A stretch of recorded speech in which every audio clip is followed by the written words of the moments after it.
আবারও দুঃসংবাদ পেল সাবেক প্রধানমন্ত্রী স্বৈরাচার শেখ হাসিনা। জুলাই আগস্টের গণহত্যার ঘটনায় সাবেক প্রধানমন্ত্রী শেখ হাসিনার বিরুদ্ধে দায়ের করা মামলা 1 মাসের মধ্যে অগ্রগতি প্রতিবেদন জমা দেওয়ার নির্দেশ দিয়েছেন আন্তর্জাতিক অপরাধ ট্রাইব্যুনাল। আগামী 17 ডিসেম্বরের মধ্যে মামলার অগ্রগতি প্রতিবেদন ট্রাইব্যুনালে জমা দিতে আদেশ দেওয়া হয়েছে।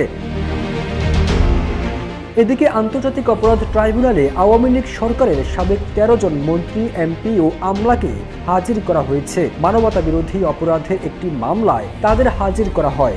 আসামিদের মধ্যে আছেন সাবেক আইনমন্ত্রী আনিসুল হক, সাবেক প্রধানমন্ত্রী উপদেষ্টা সালমান এফ রহমান ও তৌফিক এলাহি চৌধুরী, ওয়াকার্স পার্টির সভাপতি রাশেদ খান মেনন, জাসদ সভাপতি হাসানুল হক ইনু, সাবেক বিমান মন্ত্রী মোহাম্মদ ফারুক খান, সাবেক সমাজ কল্যাণ মন্ত্রী দীপু মনি, সাবেক পাট মন্ত্রী গোলাম দস্তগীর গাজী, সাবেক তথ্য প্রযুক্তি প্রতিমন্ত্রী জুনাইদ আহমেদ পলক, সাবেক শিল্প প্রতিমন্ত্রী কামাল আহমেদ মজুমদার, বিশ্বমানের ভিআরএম প্রযুক্তিতে তৈরি দেশের সেরা থার্মিক্স রড RICL TMX এবং সাবেক এমপি শাহজাহান খান।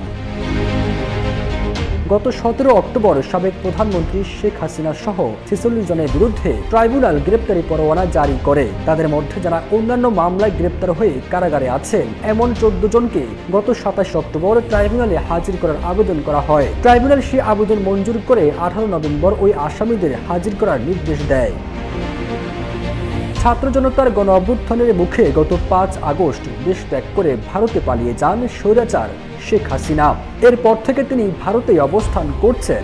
তবে তার দেশ ত্যাগের আগে এবং পরে শেখ পরিবারের অন্যান্য সদস্যরাও দেশ থেকে পালিয়ে যান। শেখ হাসিনার পতনের পর আওয়ামী লীগের শীর্ষ পর্যায়ের নেতাকর্মীরা অনেকে দেশ থেকে পালাতে গিয়ে গ্রেপ্তারও হয়েছেন। ফিরোজ আলম, জয় জয় দিন।